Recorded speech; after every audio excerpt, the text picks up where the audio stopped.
Acehni Civil Society Organization Strengthening Angkors adalah program dari Aliansi Masyarakat Sipil untuk Demokrasi, YAPIKA.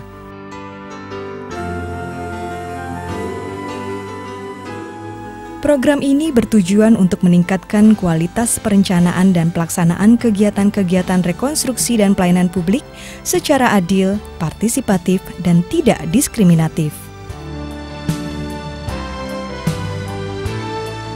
Program ini juga mempunyai sasaran untuk memberdayakan dan meningkatkan kapasitas organisasi masyarakat sipil di beberapa kabupaten terpilih dan di tingkat provinsi agar lebih aktif berpartisipasi, khususnya berkaitan dengan perbaikan kualitas perencanaan dan pelaksanaan kegiatan pelayanan publik yang dapat memenuhi kebutuhan masyarakat.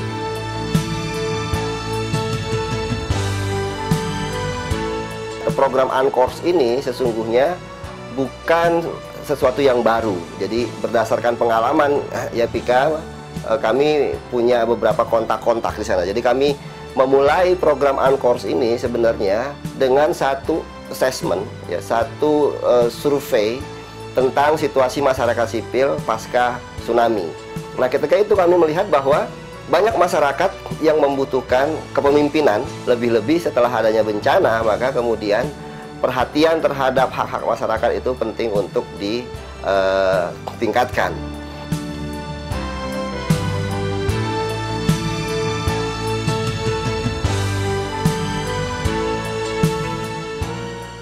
Keunikan program Angkors dibandingkan dengan program yang dilakukan lembaga lain terletak pada kegiatan program yang lebih kepada penguatan organisasi masyarakat sipil dalam advokasi kebijakan publik dan tidak mengarah pada pembangunan infrastruktur fisik.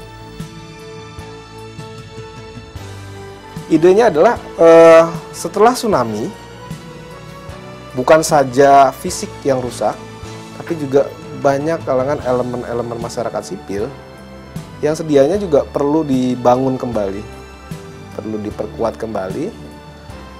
Lalu kemudian kita memulai menyusun suatu semacam struktur organisasi kerja yang kemudian kita sebut kerjasama program, pengelolaan program secara kolaborasi. Bukan saja YAPIKA sebagai stakeholder utama, tapi juga ada namanya Impact dan juga ADF.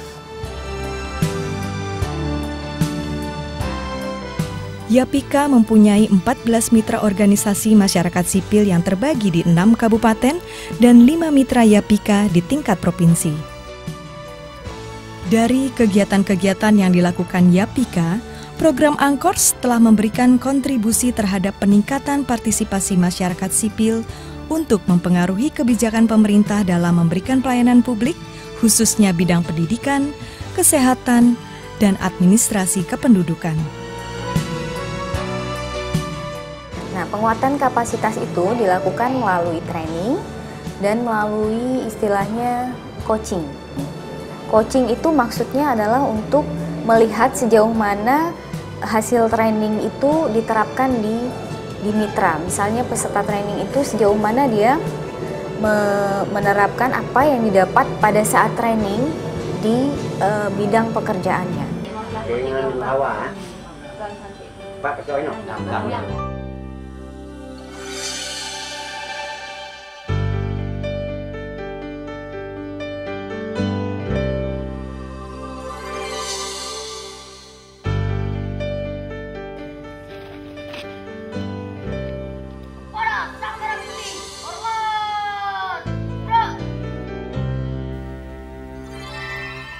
Di Kabupaten Aceh Barat, masyarakat berhasil mempengaruhi kebijakan umum anggaran bidang pendidikan untuk tahun 2008. Jika pada tahun 2007 alokasi anggaran pendidikan sebesar 7,6%, maka pada tahun 2008 berubah menjadi 18% dari APBD kabupaten. Pada tahun 2008 kita sudah meningkatkan anggaran sektor pendidikan sudah mencapai 18% dari outcome yang ingin kita capai, yaitu 15%. Nah, itu keberhasilan yang pertama. Dan yang kedua adalah penguatan kapasitas dari pelaku ataupun pelaksana program. Nah, dan saat ini kita melihat proses-proses organizer, proses advokasi yang kita jalankan itu sudah sangat saya rasa sangat terjadi penambahan kapasitas di staf itu sendiri. Di samping itu, Yayasan Papan bersama dengan wakil komunitas yang didampingi juga berhasil mendorong lahirnya peraturan Bupati tentang penertiban siswa pada jam belajar di luar pekarangan sekolah.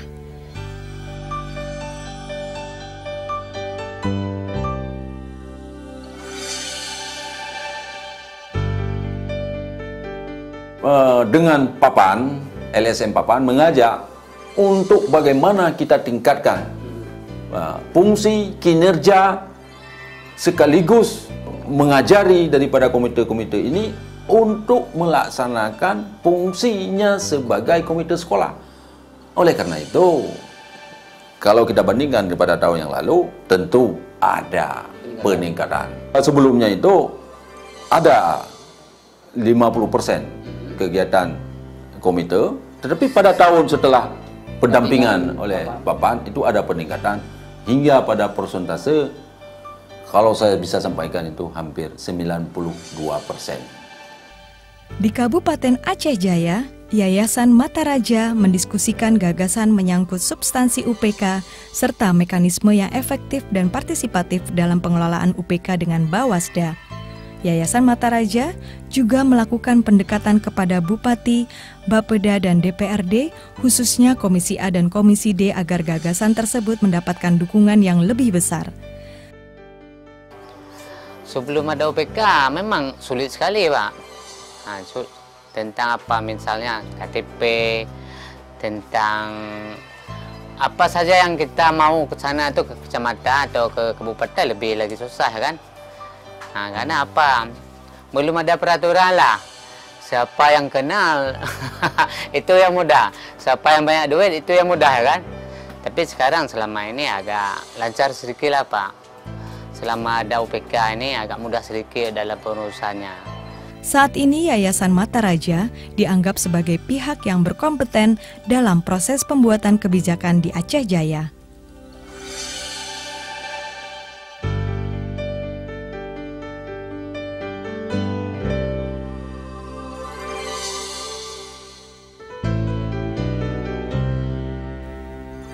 Yayasan LSPena di Kabupaten Biren dan Yayasan Perak di Kabupaten Pidi telah berhasil meningkatkan pemahaman masyarakat akan hak-hak dasarnya. Hal ini terlihat dari masyarakat mau terlibat dalam advokasi yang dilakukan LSPena melalui hearing dengan anggota DPRK dan Dinas Kesehatan untuk menyampaikan keluhan-keluhan masyarakat.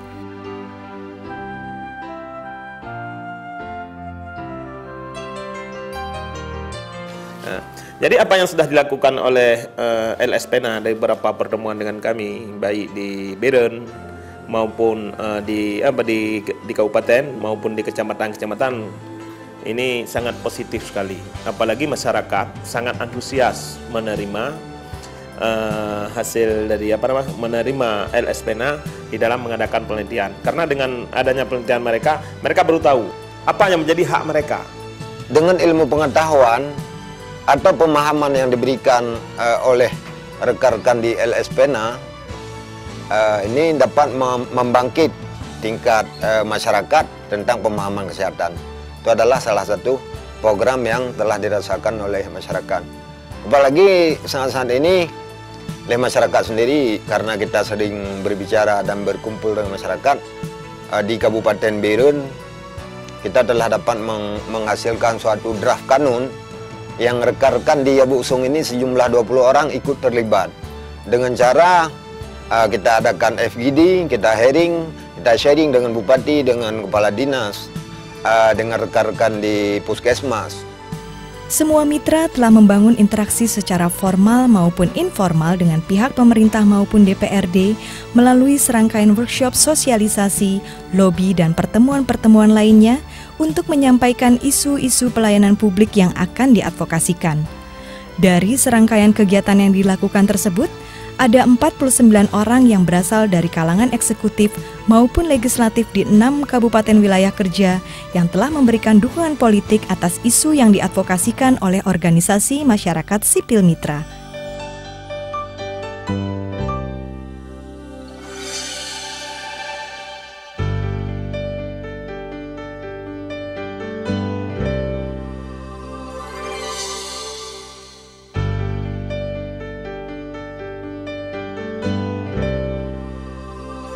Sementara itu, Yayasan Perak dan masyarakat dampingannya telah berhasil membuat draft konun pelayanan publik di bidang administrasi kependudukan. Kerjasama antara masyarakat dengan pemerintah yang dulunya punya kesenjangan, dan sekarang kita sudah dibentuk dan sudah ada draft kanun, dan sekarang sebenarnya sudah proses untuk kanun yang dipelopori oleh Perak. Kita melihat bahwa Perak sudah bekerja keras dalam katakanlah menjaring aspirasi masyarakat, terutama masyarakat binaan mereka sendiri, supaya mereka ikut serta memberikan kontribusi dalam penyusunan berbagai rancangan kanun yang sedang kita siapkan. Beberapa waktu yang lalu, mereka telah menyampaikan kepada kita satu rancangan kanun tentang pelayanan publik. Kita akan memberikan apresiasi dan insya Allah dalam tahun ini kita akan angkat kanun itu ke Dewan Perwakilan Rakyat Kabupaten PD untuk nanti disahkan sebagai kanun.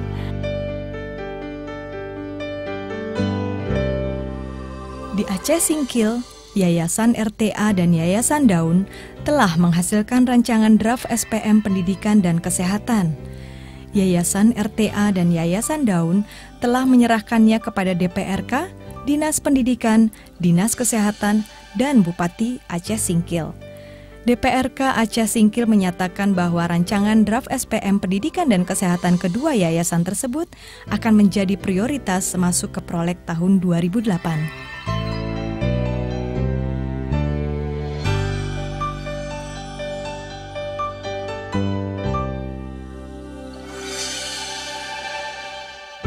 Dinas Pendidikan merasa beruntung sekali karena ada sebuah LSM yang bernama RTA Rabitah Taliban Aceh. Sudah mencoba merumuskan sebuah kanun pendidikan. Sehingga rancangan kanun itu seluruh komponen sangat detail. Saya sampai kaget melihat sebuah rancangan kanun yang isinya persen-persen. Tidak pernah ada rancangan kanun yang isinya anggaran sekian persen untuk ini. Biasanya itu hanya dalam bentuk peraturan bupati. Tetapi karena kita ingin kanun ini lebih jelas dan masyarakat lebih tahu, sehingga kanun ini benar-benar kanun yang saya pikir sudah memenuhi seluruh karakteristik yang dibutuhkan oleh Kabupaten Aceh Singkil. Selain itu juga sebetulnya ada perubahan yang cukup besar juga yang kita alami di Yayasan Daun untuk kerja-kerja advokasi. Kita cenderung berhubungan dengan lembaga eksekutif maupun legislatif. Untuk eksekutif misalnya kita sering berkomunikasi dengan pihak Dinas Kesehatan dalam rangka melakukan perbaikan-perbaikan untuk isu-isu kesehatan yang ada di Aceh Singkil. Jurung Tengah 17 orang, Jurung Timur 29 orang, jumlah 38.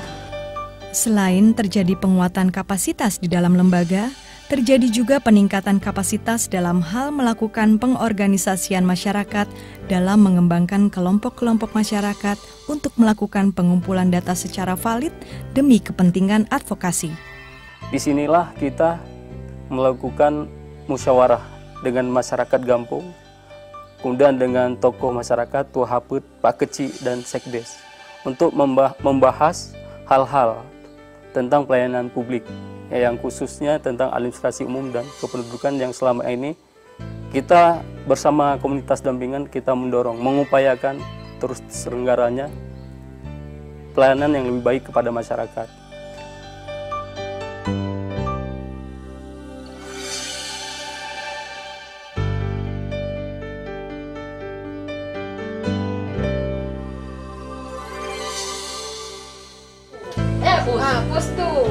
yang terletak di Dusun Tarunajaya, Sawang, Dusun Sawang. Capaian dalam upaya integrasi perempuan dalam kegiatan-kegiatan program Angkors cukup menonjol. Pengorganisasian yang dilakukan oleh mitra kabupaten tidak saja mendorong keterlibatan perempuan dalam kegiatan-kegiatan pertemuan, tetapi juga berupaya mengajak komunitas untuk mengidentifikasi, mendiskusikan, dan mencari solusi persoalan yang mereka hadapi, termasuk persoalan perempuan.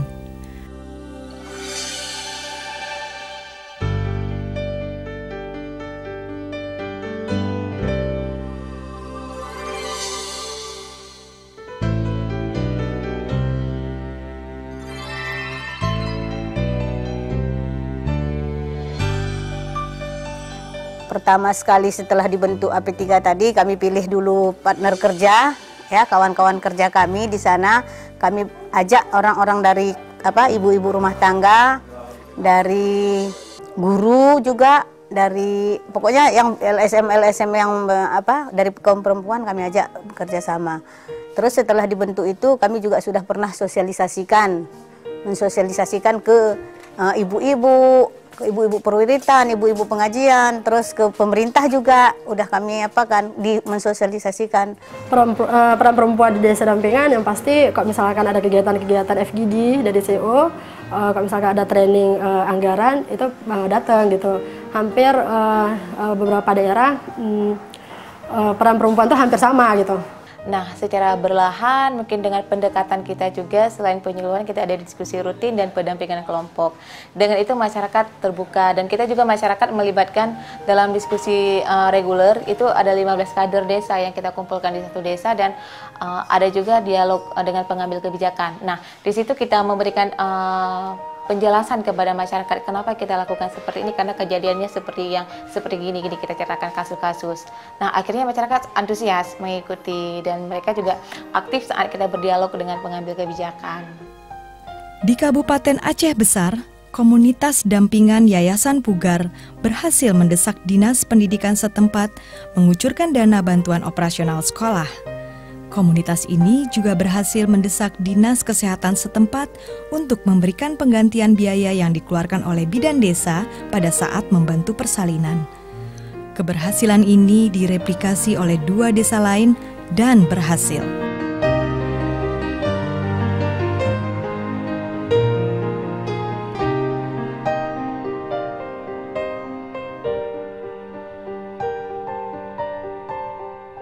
Peran beberapa lembaga swadaya masyarakat yang ada di Aceh Besar, ya, Pugar, LPPM, dan YPSDI itu punya pengaruh signifikan, khususnya dalam bidang pendidikan dan kesehatan. Itu juga melibatkan komisi kami, Komisi E DPRK Aceh Besar. Kami melihat dengan adanya program-program dari 3 lembaga ini, itu melibatkan peran serta masyarakat dalam perencanaan, kemudian dalam pelaksanaan dan evaluasi, sehingga kita melihat dengannya terlibat masyarakat di sini, kemudian juga eksekutif dan legislatif juga dilibatkan. Kita melihat banyak masukan-masukan dan perubahan-perubahan yang terjadi dalam program pembangunan di Aceh Besar, khususnya bidang pendidikan dan kesehatan.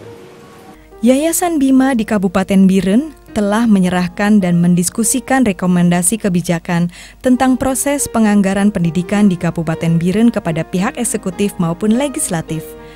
Yayasan Bima juga telah memfasilitasi masyarakat untuk bertemu dengan Dinas Pendidikan Kabupaten Biren. Yayasan Bima juga berhasil memfasilitasi sebuah sekolah untuk mendapatkan 3 ruang tambahan yang akan dibangun menggunakan dana bantuan melalui program P2DTK yang merupakan hasil Musrembang Kabupaten.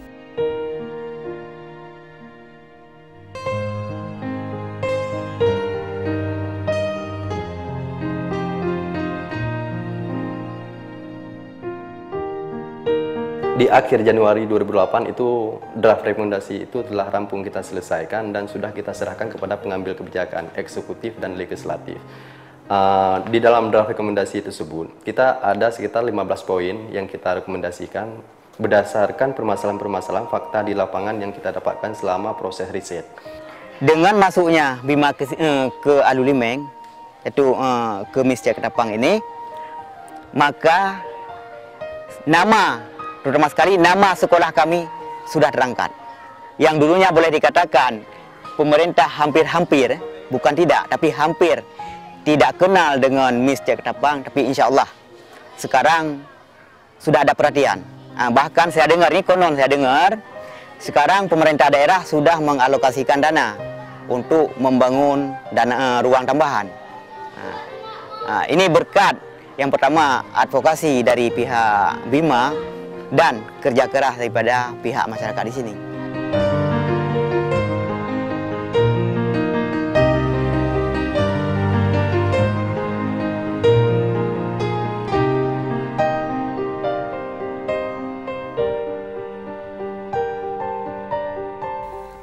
Program Angkors telah berhasil meningkatkan kapasitas organisasi masyarakat sipil di tingkat provinsi untuk memfasilitasi kerja-kerja organisasi masyarakat sipil kabupaten dalam melakukan advokasi kebijakan di tingkat lokal.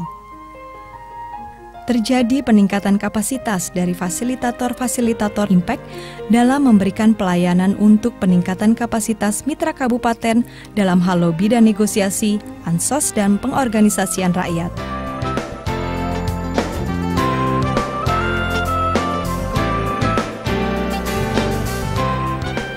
ADF semakin percaya diri dalam pengelolaan program. Hal ini dapat dilihat dari aktivitas dan konsultasi pengelolaan program antara mitra kabupaten dengan staf ADF yang melakukan eksekusi administrasi akhir. Beberapa persoalan menyangkut perubahan kegiatan dan inovasi kegiatan mitra di kabupaten sudah lebih banyak langsung dikomunikasikan dan diputuskan oleh staf ADF.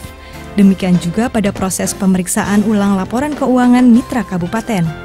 Program Angkors ini memberikan seperti modal dasar yang mungkin tidak besar kalau dilihat dari skala uang, tapi kami merasa bahwa apa yang kami upayakan dengan memberikan kemampuan-kemampuan baik itu untuk melakukan riset untuk advokasi kebijakan, kemudian bagaimana menyusun rekomendasi kebijakan yang baik, bagaimana kemudian melakukan kampanye, bagaimana melakukan pengorganisasian, itu kami harapkan menjadi modal dasar bagi mitra-mitra kami di lapangan, baik organisasi masyarakat sipilnya, baik mitra kami langsung di kabupaten, begitu juga dengan kelompok-kelompok dampingan mereka. Jadi mereka bisa menggunakan kemampuan-kemampuan ini untuk bisa menyuarakan kepentingan mereka dan bisa berhadapan dengan sejajar ya dengan para pembuat kebijakan. Jadi kita harus meletakkan juga program Angkors ini tidak hanya semata-mata dalam kepentingan jangka waktu program, tetapi juga kita harus melihatnya dalam pasca program. Karena keahlian yang mereka